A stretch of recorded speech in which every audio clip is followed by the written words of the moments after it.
Yeah, 14 minutes.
See if our sound amplification works.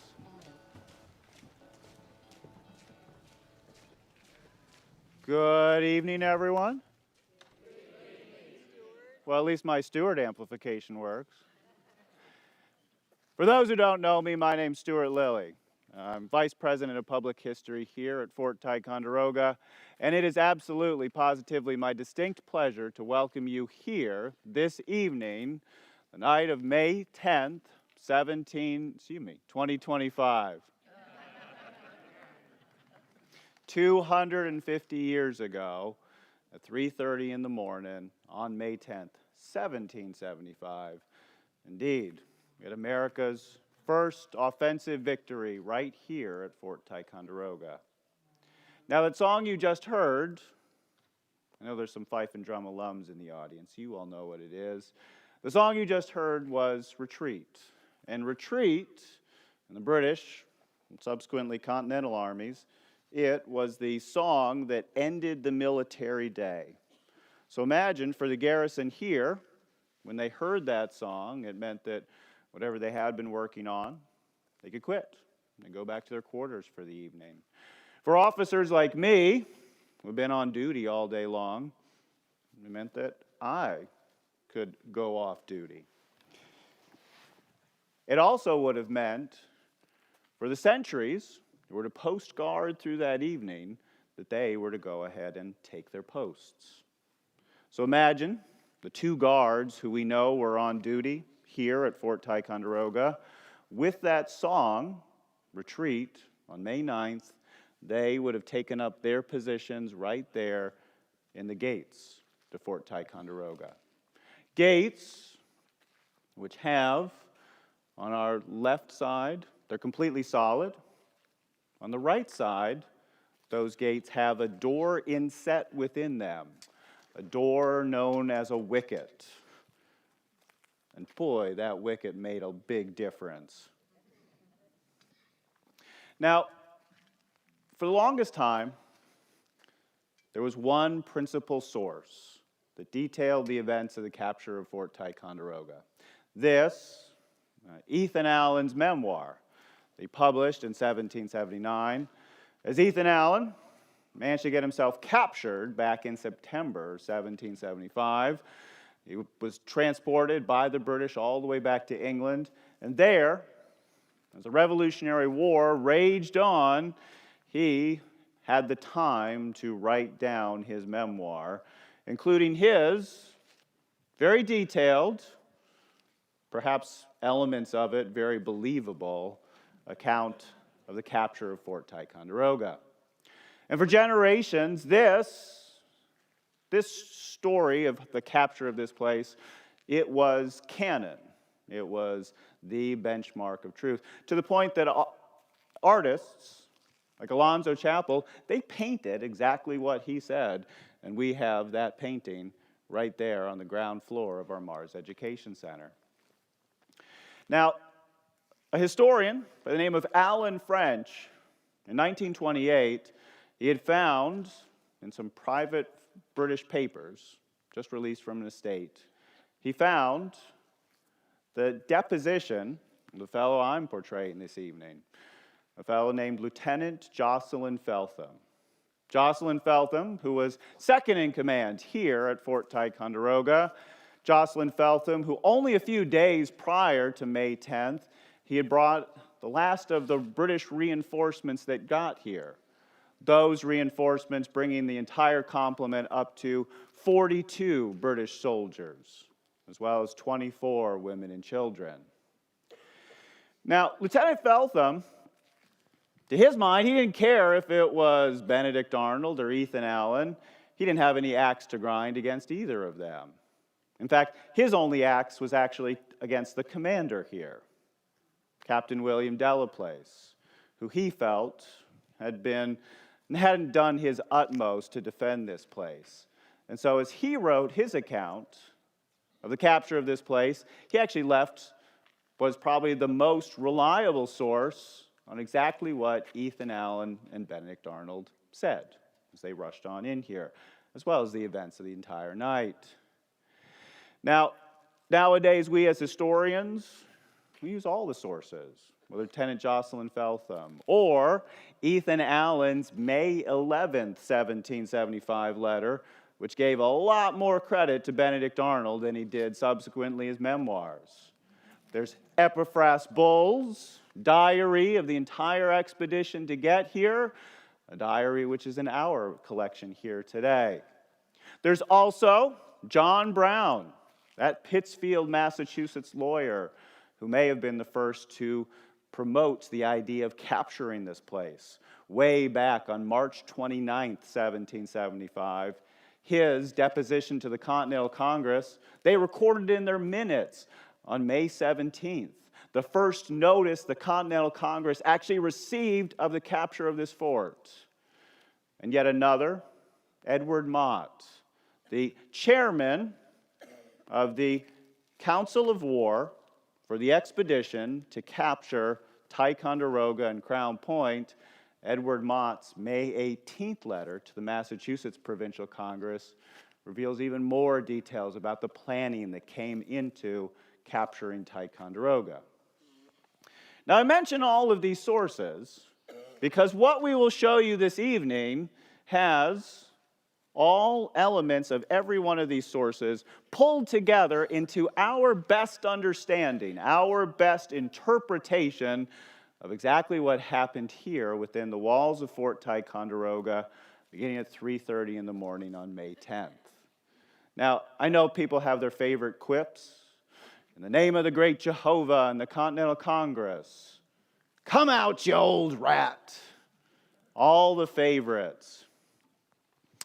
I would love it if they appeared in these reliable sources. If they did, I would be so happy to make all of you happy.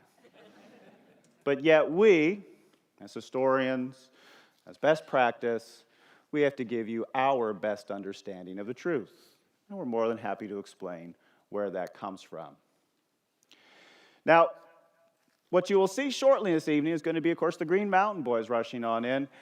And our Green Mountain Boys, our reenactors, for those of you who are unaware, Thursday evening, they started out and camping along the last leg of the march route that the Green Mountain Boys took here historically. They started out at Sudbury in Vermont. And then yesterday, anyone remember the weather yesterday? They were out in that. They marched all the way through Orwell, Vermont, all the way to Shoreham in that driving rain. Not just because they're gluttons for punishment, but to do educational programs along the way. The cornerstone of our mission now in 2025. Now, I point this out because they will look exactly like they have just gone through that march that I described because they actually did it. And it's a good thing, too.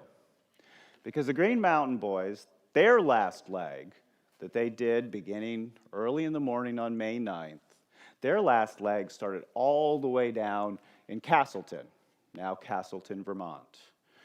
And they traversed 30 miles in 13 hours to get all the way from there all the way on up to a house 1/2 mile from the shore of Lake Champlain, and then cross the lake in the cover of darkness.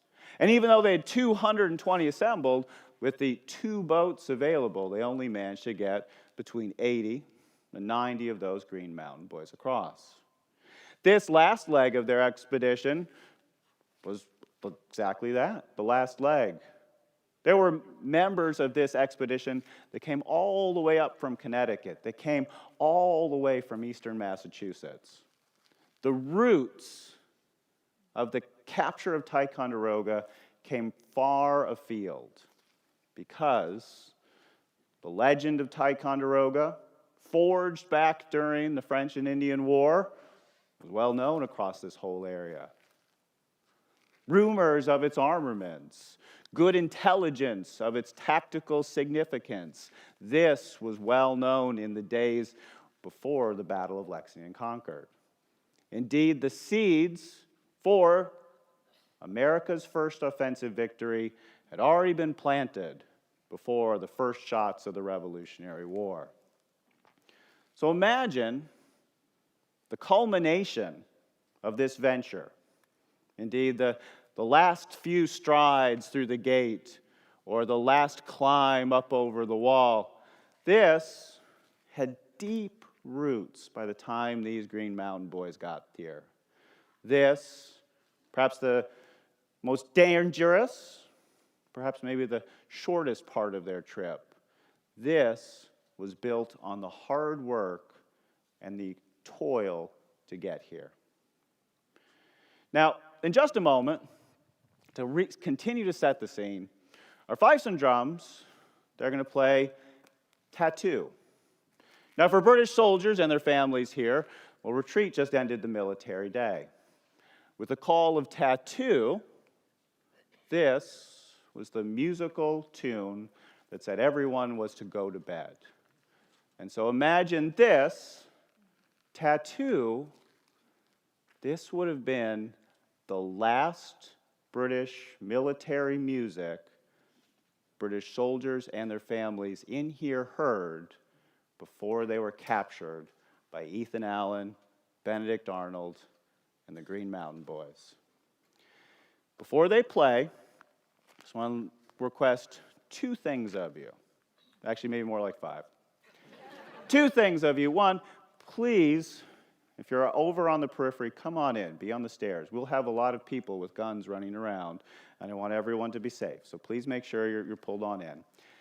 Secondly, no flash photography. Not to single anyone out who's got a flash on me right now. No flash photography, because if you blind one of our Green Mountain Boys and they run headlong into you, no one wants that. The last thing I would kind of challenge you all. Today we live in a world where, let's face it, we're all on our phones all the time. I challenge you all to simply be present. Simply enjoy what you see. Take in the moment. A moment from 250 years ago.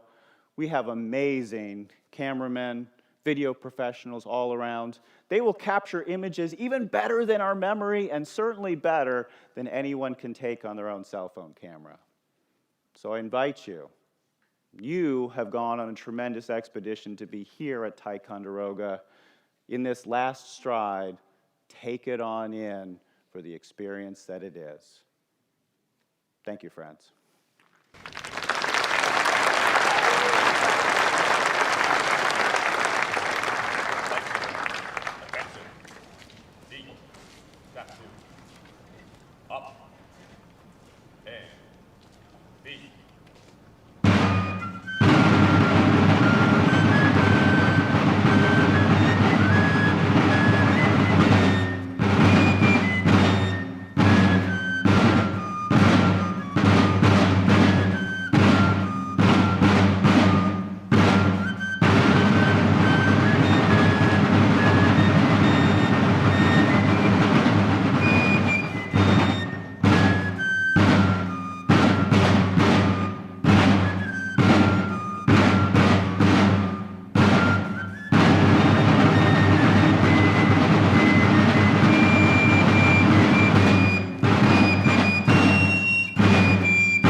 we're ready. Steady. I'm back at, man.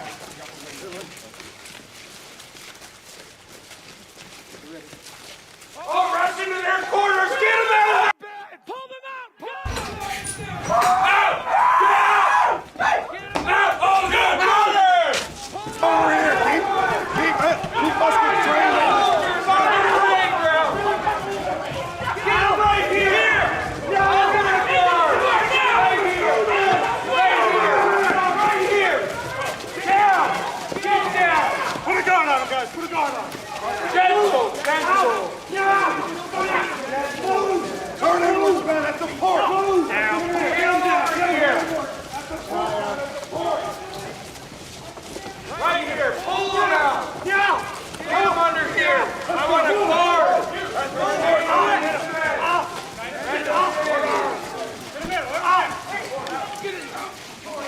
He's not hostile. Come back! Into the square now! Keep close on him. Keep an eye. Keep an eye. Get in the square! You went up there? You searched the backside. Not that there. You pick these men up. Move over here. Quiet them down! Don't move! Quiet them down!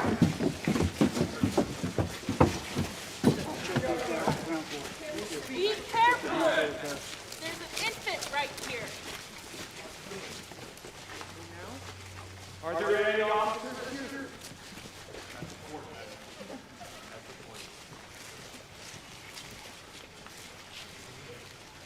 Is there an officer? Find the officers! Where are their quarters? The officers' barracks is that way! The lower level is the fire quarters! Back with the other men at the port. You men, stand here. Break down the floor. You! Remain down! Come in here! Get provisions! Get provisions, sir! Come in here! Search the place! See this man wound! Please.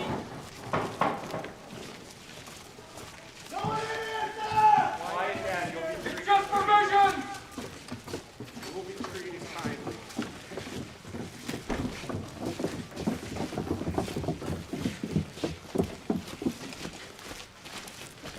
You! Stop! Come on, man! Come on!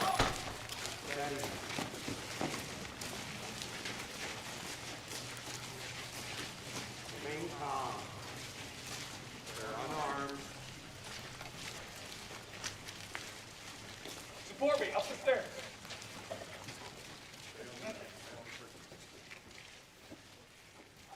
Out of there! Get off these stairs. What is going on? What is the meaning of this?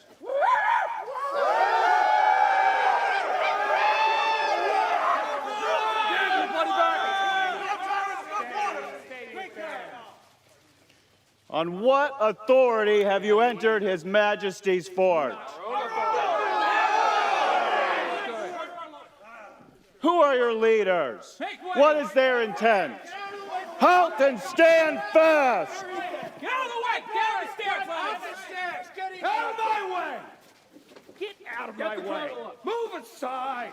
Move aside! Move! Get off! Let him through! Let me through.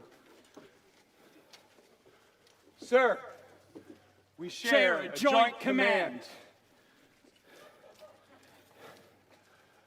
I have instructions from the Congress at Cambridge.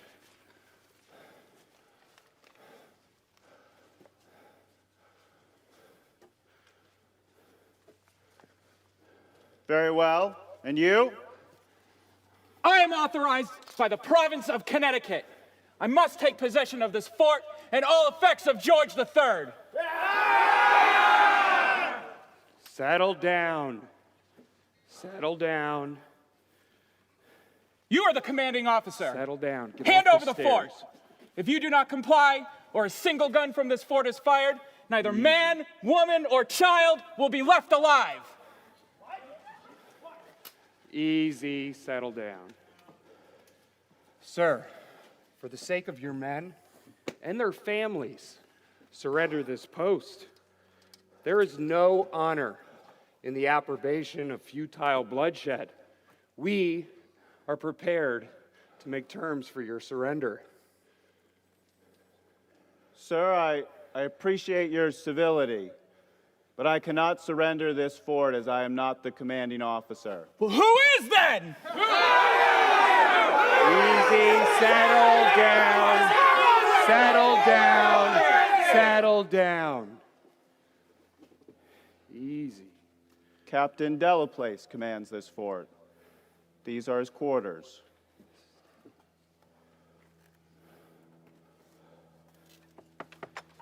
Easy. Damn you, what does all this mean?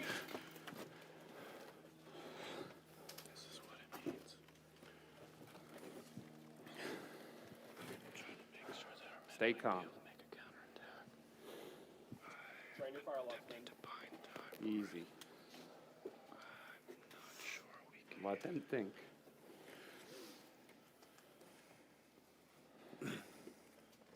Sir, I am prepared to accept your surrender and offer you generous terms.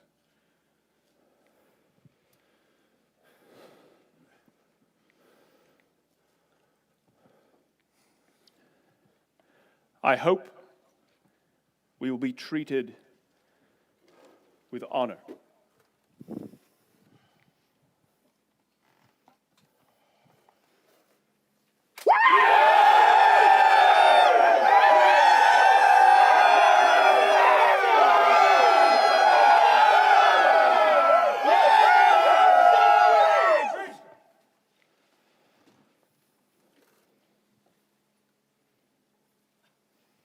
Come with me. Make a hole. Step Stand aside. aside. Step aside. Right this way. Right this way. Stay back, men. Stay back. Right this way. Back to the square, men. Right inside here. How many prisoners?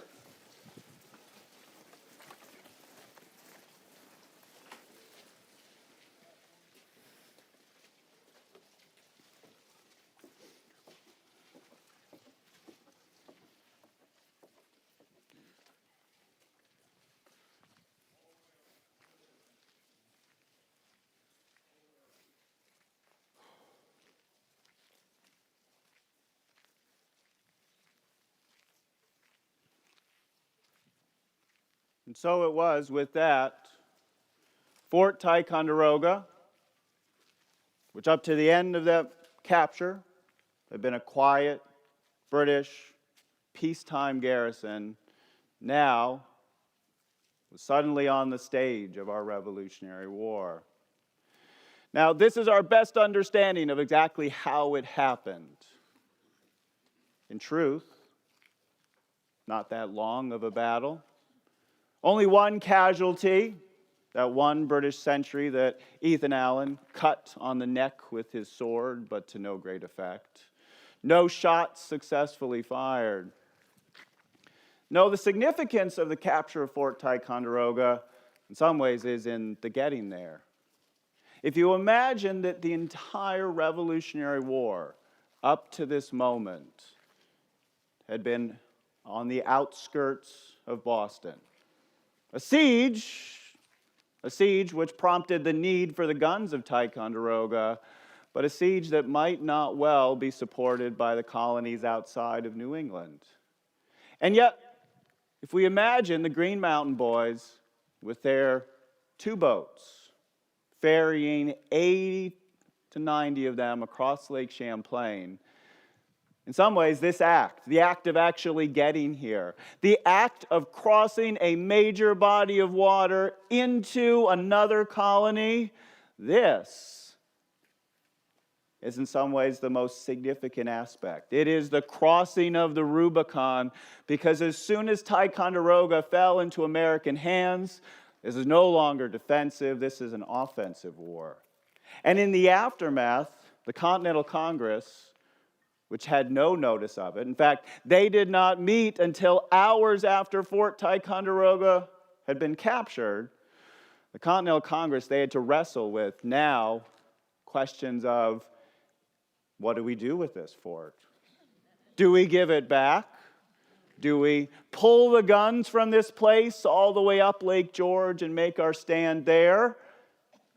And indeed, in this discussion of what to do on this northern border, the capture of Ticonderoga forced colonies who were supportive of one another.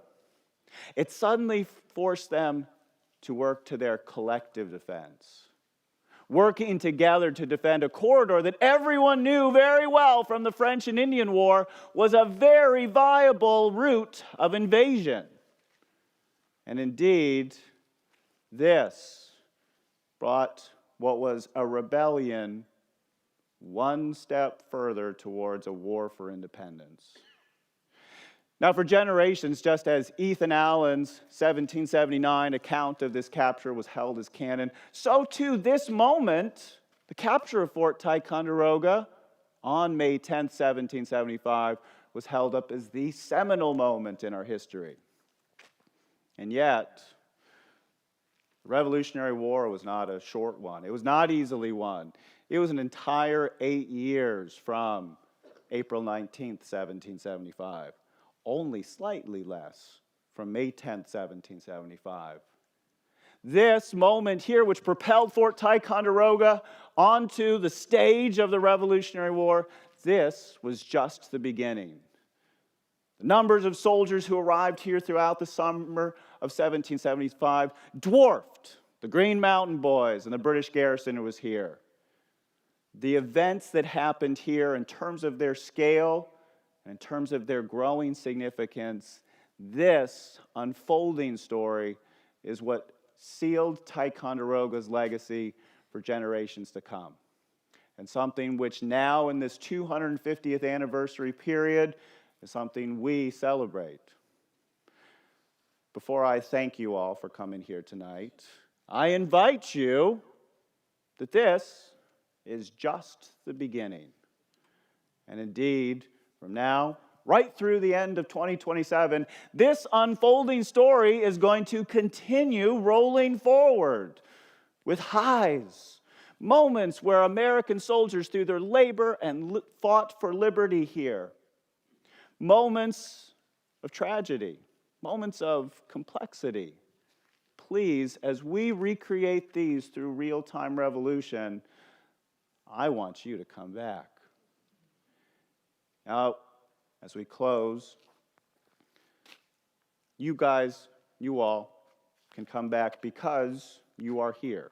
It is only through your support that allows us, Fort Ticonderoga, to tell this story now, 250 years later, and to allow this to continue to happen for generations to come. You are the ones who make this possible. Now, as soon as you all give a tremendously rousing applause for our Green Mountain Boys, because you all know what they went through, after that applause, I invite you, come on out, talk to all of our participants, hear their thoughts about this incredible moment that we recreated from 250 years ago. Thank you very much, friends.